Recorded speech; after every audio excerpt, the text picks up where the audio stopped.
My husband Curtis looked at me and snapped. A hospital stay just for an ulcer? It's not that serious of a disease. You're making too much of a big deal out of it. It seemed like he wasn't worried at all. It's because you pushed her too hard, Ashley said, making him uncomfortable, so he declared, I'll go buy something to drink, and left the room. After a while, Curtis came back looking very anxious. You have only a year left to live, he said solemnly. What? I was surprised, wondering if there had been some explanation from the doctor that I was unaware of. No, I just overheard your parents talking outside. I was going to greet them, but then I heard something like that. I wondered what my parents were talking about. As we sat in silence, Ashley suddenly burst into laughter. Ha ha ha. Wondering what was going on, we both looked at Ashley. Then she turned to Curtis and dropped a bombshell. What are you talking about? Isn't that about your mistress and not Mom? The air froze. Dad, we know everything. Hey Stella, isn't breakfast ready yet? As usual, Curtis called out to me. I was in the kitchen, preparing breakfast. It'll be ready soon, I answered while setting up the corn soup and bread on the table. I told you I have a meeting this morning. I have preparations to make. Hurry up. I placed the omelet on a plate in front of Curtis, who started eating without a prayer. After all, I was just preparing everything as usual. It was he who overslept. Suppressing my thoughts, I started doing the laundry. Once Curtis hurried out, I finally took a breath of relief. The morning news show started, and I took my breakfast to the lively sound of the TV. As a housewife, I spent my days like this, taking care of Curtis. After 25 years of marriage, with a lot of time spent alone at home, I've been thinking about picking up a hobby, but my shy nature always gets in the way, preventing me from taking the first step. Every day, I prepare breakfast for Curtis, do the laundry, clean, shop. I was getting bored with the repetition of the same days. I've thought about going to work, but I've been frail since I was young, and after giving birth to our daughter Ashley, I became even more prone to illness, so that was not an option. Will my life just end without anything changing? As I was thinking this, the doorbell rang. The sound of the front door unlocking was heard, and Ashley entered. Mom, are you here? She said, opening the door to the living room. Welcome back. Ashley sometimes comes back like this to check on me. When I'm not feeling well, she even helps with the housework. She's such a capable daughter. How are you feeling? I've been doing quite well recently.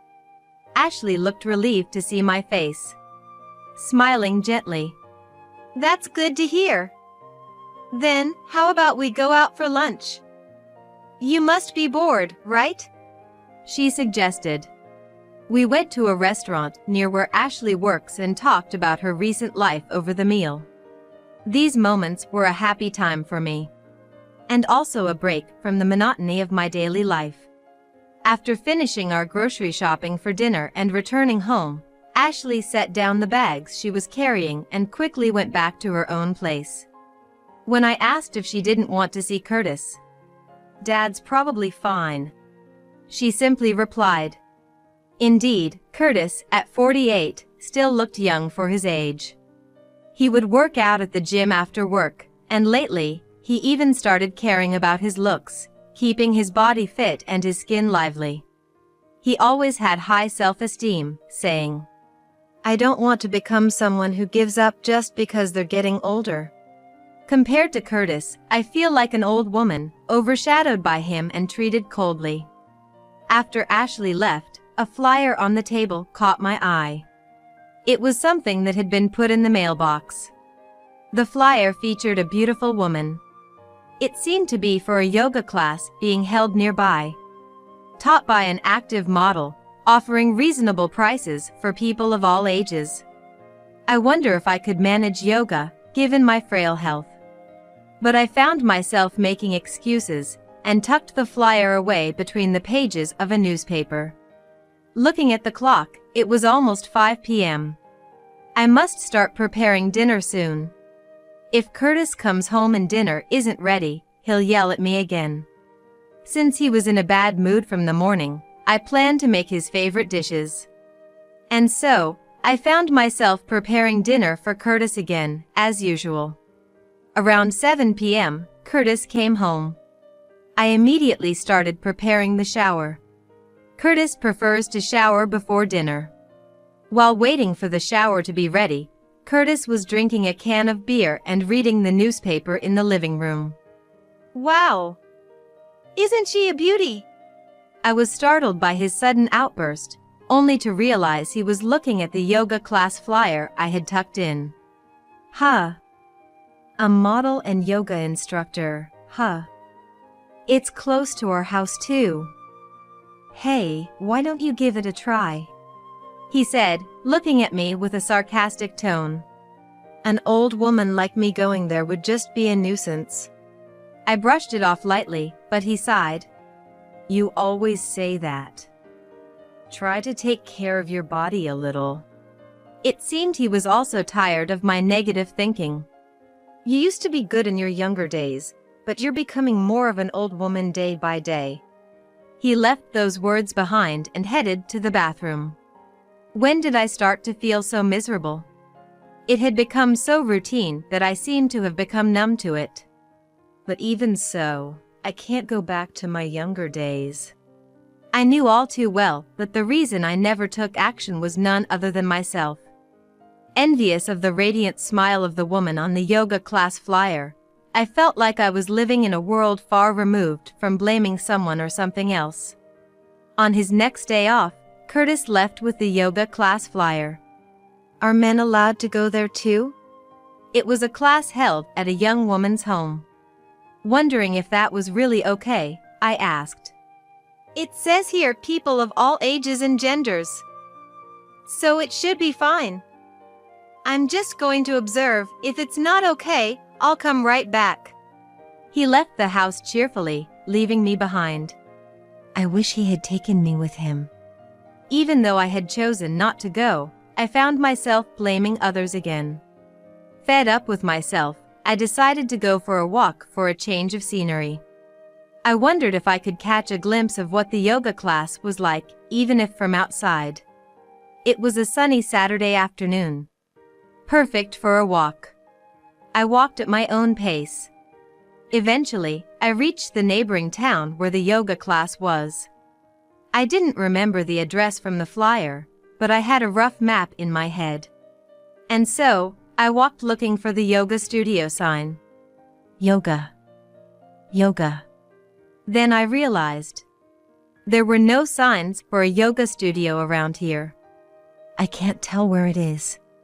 Just as I was about to give up and go back, I heard a familiar laugh. Turning the corner towards the sound, I saw a man and a woman I recognized, sitting at a garden table, enjoying tea. It was unmistakable. Curtis and the yoga class instructor. Not wanting Curtis to notice me, I couldn't hear what they were talking about, but they seemed to be having a great time. Despite being my husband, I was impressed that he didn't seem out of place even next to a young woman. Suddenly, I felt miserably shabby and pathetic. Unable to stay still, I quickly returned the way I came. Why do I always end up like this? All the way home, I kept blaming myself. It wasn't just about my deteriorated appearance. Above all, I needed to do something about this self-deprecating personality. I resolved to change. In the evening, as I was preparing dinner, Curtis came home in a particularly good mood. How was the yoga class? My heart raced, wondering if he knew I had seen him having a good time. Yeah. It was fun. The teacher was around Ashley's age, but she had proper qualifications as an instructor and seemed very competent. So she was that young. I wondered what kind of conversations they had, what made them enjoy their time so much. I became a bit curious. Maybe I should try yoga too. I murmured to myself, then. No, that would be impossible for you.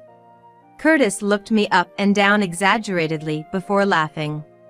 There were a few others there, but none like an old woman like you. You'd just embarrass yourself. Hearing that, I got angry.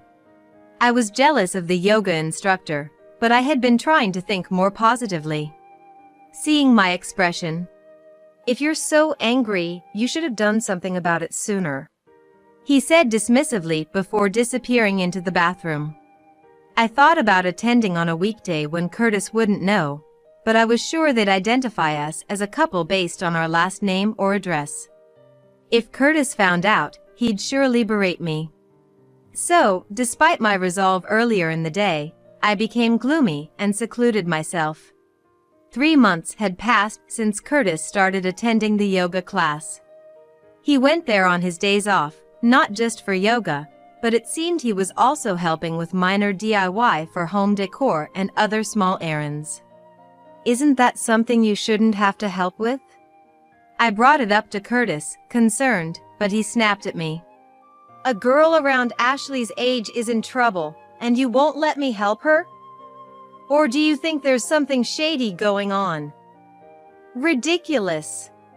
Even though he's not the kind to help around the house even when I'm feeling unwell. It was unbearable to feel like he valued the instructor more than me. But I couldn't neglect my household duties. I focused more on housework, and Curtis complained about me even more. Ashley, who occasionally came to help, said to Curtis, "Dad, you're being too harsh on Mom." But he dismissed her. That's Stella's job. If you've moved out, don't interfere. Ashley, perhaps fed up with Curtis, started coming back when he wasn't around. Then one day, I finally fell ill and collapsed. Luckily, Ashley was coming home that day and took me to the hospital. Ashley was shocked to find me curled up in the kitchen, thinking her heart would stop. She even contacted my parents, who live nearby, and I was surprised to see them visit me in the hospital bed after the examination. I couldn't help it. You're already frail, Ashley said, looking down. Who could blame her for worrying? Thank you for worrying about me. After explaining the examination results to Ashley and my parents, they left the room, relieved. I was diagnosed with a gastric ulcer. After seeing my parents off, Ashley came back to the room to vent. I contacted Dad too. He's late, isn't he? I knew Curtis wouldn't leave work early to rush over for me. But it still felt lonely. I'll come again tomorrow. You'll need a change of clothes, right? Ashley couldn't bear to leave me looking so forlorn. I was grateful to have raised such a kind daughter. That was my only pride. I'll contact Dad again. See you tomorrow. Ashley left, but Curtis didn't come to the hospital room that day. The next day, Ashley brought me the things I needed for my hospital stay. Looking somewhat guilty, Curtis was standing behind her. As soon as he saw me, he sneered. A hospital stay just for an ulcer? It's not that serious of a disease. You're making too much of a big deal out of it. He seemed not to be worried at all. You've been pushing her too hard, Ashley said, making him uncomfortable, so he announced, I'll go buy something to drink, and left the room. Really, I can't believe him, of all people. Ashley seemed thoroughly disgusted. I thought he might just leave, but surprisingly, he came back quickly and very anxious. You have only a year left to live, Curtis said, looking serious. It seemed it was no joke. What? I was shocked, wondering if there had been some explanation from the doctor that I was unaware of. I just overheard your parents talking outside. I was going to greet them, but then I heard something like that. I wondered what my parents were talking about. As we sat in silence, Ashley suddenly started laughing. Ha ha ha. Wondering what was going on, the two of us looked at Ashley. Then Ashley turned to Curtis and said something shocking. "What are you talking about? Isn't that about your mistress and not Mom?" The atmosphere froze. "Stella, are you okay? I came to check on you." Cutting through the tension, my parents arrived. Grandma, Grandpa, I was just about to talk about everything. "So, we're doing it now." Dad was silent, but his glare kept Curtis from running away. "Dad, we know everything." Ashley began to tell everything. It was about a month after Curtis started going to the yoga class. On her way home from our house, Ashley witnessed something unbelievable. That day, I had been telling Ashley about the yoga class. I reconsidered wanting to go myself and asked Ashley to check it out for me. I asked her to go and ask if it was really a kind of place that would make me feel out of place, like Curtis said. I could have gone myself, but I was scared. "Sure, I can even check it out on my way home today." Ashley agreed cheerfully and went to the yoga class.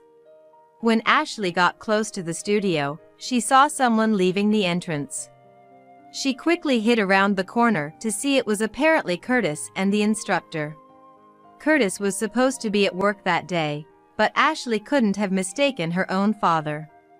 Feeling something was off, Ashley stayed hidden and watched. After a while of conversation, Curtis and the woman, after checking their surroundings, leaned in and kissed. Ashley was shocked and couldn't suppress her feelings of contempt after seeing her father like that. That's why she started coming home only when Curtis wasn't there. After watching Curtis leave, Ashley immediately contacted me. "Mom, you'd better stay away from there." Ashley, usually so positive, saying something like that made me ask what was wrong, but she wouldn't say. "I just feel like you and that instructor wouldn't get along." Looking back, it must have been Ashley's kindness trying not to alarm me. Unaware, I regretted missing another chance to go to the yoga class, but a few days later, while walking near the studio again, I spotted a suspicious woman hiding by a fence, seemingly trying to peek inside. How disturbing. Approaching, I realized it was Ashley. What was she doing? She hadn't noticed me approaching. Not wanting to startle her, I stopped and called her mobile, hoping it was someone else, but knowing it was Ashley. My wish shattered when she noticed the call from me and walked away from the studio to answer. "Hello, Ashley? What are you doing there?" I asked, sighing. Surprised, Ashley looked around and saw me. And when she saw me in the distance, "I'm coming over." She ended the call and hurried to me. I thought there was some suspicious person. Seeing my disapproving face, she looked awkward. "So, what were you doing?" Staring back at me, she said. "We'll stand out here, let's talk somewhere else." Deciding something, she began walking. "We can go to our house since Curtis won't be back yet." Feeling the seriousness, we headed home. Upon arriving home, I made some tea. After taking a moment to relax, I once again asked Ashley. "So, what were you doing there?" "That's the yoga studio Curtis attends, right?" I had previously asked her to scout the place for me, to see what the atmosphere was like, but I thought that matter had been resolved then. "Look, before I say anything else, I want you to know that I'm always on your side, no matter what." Starting with that, Ashley told me everything she had seen. On the day she went to observe the yoga studio, she saw Curtis and the instructor coming out looking cozy. They talked intimately and kissed after checking their surroundings. She had been hesitant to tell me, carrying the burden alone to avoid hurting me. "I wanted to believe in Dad, too," Ashley said, sipping her tea. She had wanted to believe, so she kept going back to the yoga studio. But contrary to her hopes, Curtis was frequently there, getting along well with the instructor. I was thinking, if I could somehow catch them in the act. If she had proof, she could confront Curtis. She thought by having something over him, she could make him stop treating me badly. I could have been reported for stalking. Discovering her there helped Ashley regain her composure. Yes. Despite hearing about Curtis's affair, I somehow remained calm. I had suspected something beyond just yoga lessons. Curtis denied it, but I lacked the courage to delve further. Hey, Mom. Are we just going to leave things as they are? Ashley looked at me worriedly. If you're up for it, I'm willing to help. I immediately understood what she was hinting at. You're asking if I'm considering divorce? Ashley just nodded without saying a word. What do I want? I asked myself. Honestly, even if I decided to divorce, I wasn't sure I could make it on my own. Having been a housewife all this time, could I really find work? Plus, there were my health concerns. Ashley offered her support, but I couldn't always depend on her. Sensing my deep thought, Ashley reassured me. Even if you decide not to divorce, like I said earlier, I'm always on your side. And left before Curtis came home. Curtis arrived and immediately started complaining about everything as usual. The taste of dinner, the cleanliness of the house, as if he was searching for faults on purpose. Had it not been for the discussion with Ashley earlier, I might have been able to ignore it, but today I couldn't. Hearing the facts from Ashley, everything Curtis did started to disgust me. His voice, being in the same room, everything felt repulsive. That night, after Curtis had gone to sleep, I decided to check his mobile phone in a desperate search for evidence. If there was proof, I would divorce him. I knew it was wrong, but the betrayal started with Curtis. Convincing myself, I checked his phone. But my last hope was shattered. Texts and photos with the instructor, undeniable evidence of his affair, were there. Quietly closing the phone, I went to the living room and lay down on the sofa. I couldn't bear to sleep in the same room. I'll contact Ashley first thing tomorrow. And that's how our plan began. Ashley and I decided to inform my parents first. If the divorce went through, I'd move back to my parents' house. So, it was necessary to explain the situation. Hearing this, my parents were furious. After discussing it as a group, we decided to act at the moment that would make the yoga instructor the happiest. During her surveillance, Ashley found out the instructor apparently had another man. I'll attend the yoga class and gather information. Saying that, Ashley started attending the yoga class and got closer to Curtis's mistress, Hilda.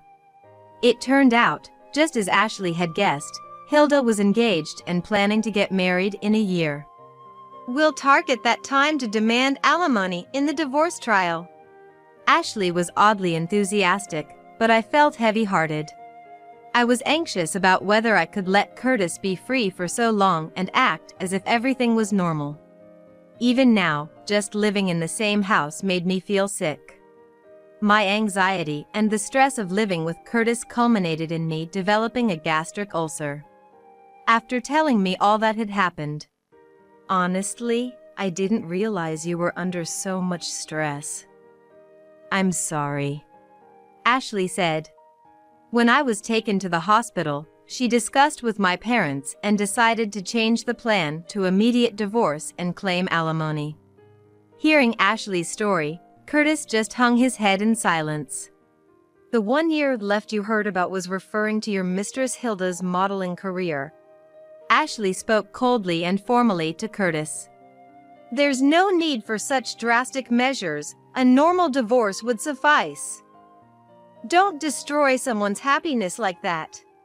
Hearing Curtis prioritize Hilda's happiness over our divorce, I felt an anger like never before.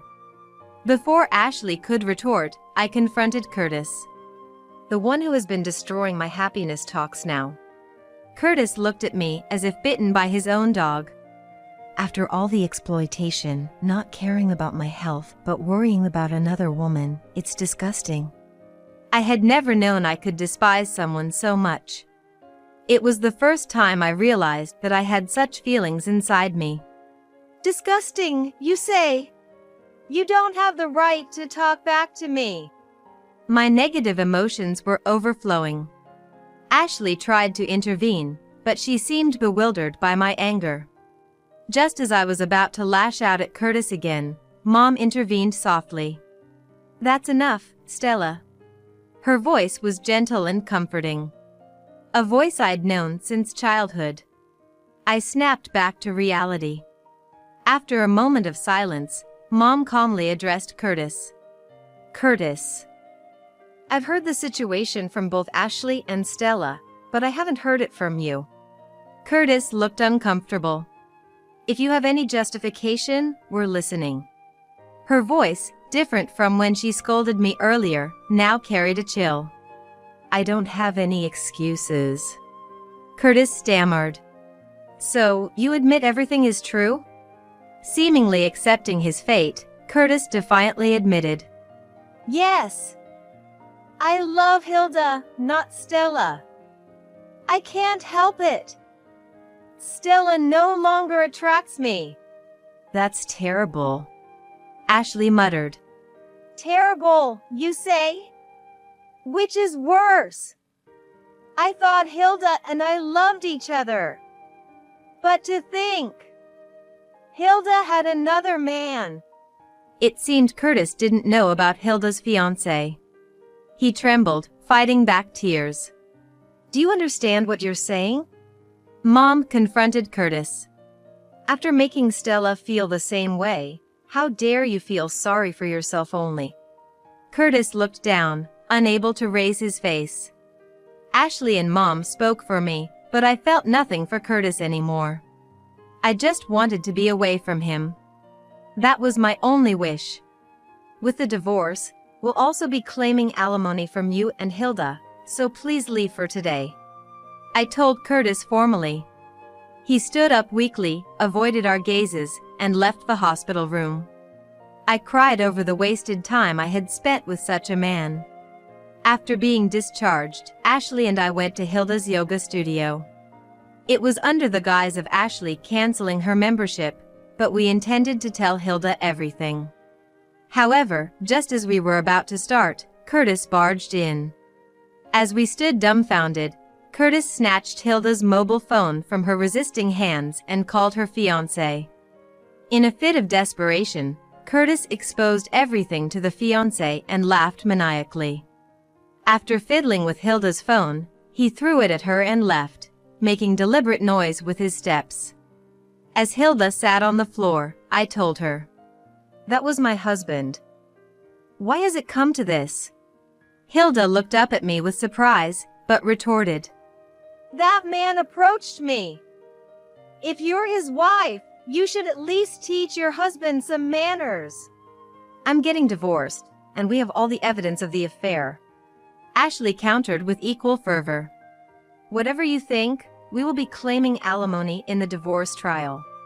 Realizing talking here wouldn't make Hilda admit anything, I decided to leave her house with Ashley. Later, Hilda tried to make excuses to her fiancé, but since Curtis had exposed irrefutable photos and messages, her engagement was called off. Furthermore, since Hilda's fiancé was the owner of the entertainment agency she belonged to, she ended up being blacklisted from modeling work. Of course, her yoga studio, financed by her fiancé, was closed down soon after. This story was briefly mentioned in gossip magazines, so whether it was entirely true or not is uncertain. However, a for-lease sign was definitely posted on the yoga studio's house. Faced with undeniable evidence, Curtis and Hilda couldn't resist and had to comply with the compensation claim. After the divorce, I stayed at my parents' house for a while, but moved due to harassment from Curtis and Hilda. Both Curtis and Hilda probably thought they could handle the situation at first, but eventually fell apart. Chased by the alimony payments, Curtis lost his money for gym and beauty treatments, his appearance deteriorated, yet he still made advances on young women at work and ended up being sued. He was fired from his job and even in his new job was relegated to a menial position, spending his days alone organizing documents and supplies. He blamed me for his downfall, claiming it was all because I discovered the affair and filed for divorce. As seen in the tabloids, Hilda, after being abandoned by her fiancé, was sued for the yoga studio's business expenses and chased by debt. She blamed me for her misfortune. My parents quickly sold their house and bought a condominium where the four of us could live together. The condominium has excellent security, so we no longer need to fear harassment from Curtis and Hilda. Feeling it pathetic to rely solely on Ashley's income and my parents' pensions, I learned to use a computer from Ashley and started working from home. I'm surprised to find I had such a talent. Today, I'm writing a column about life's battles. My life might have been an uneventful housewife's, but this divorce saga is sure to attract attention. While adding a bit of color to the story, I type the words. My face is wrapped in a gentle smile.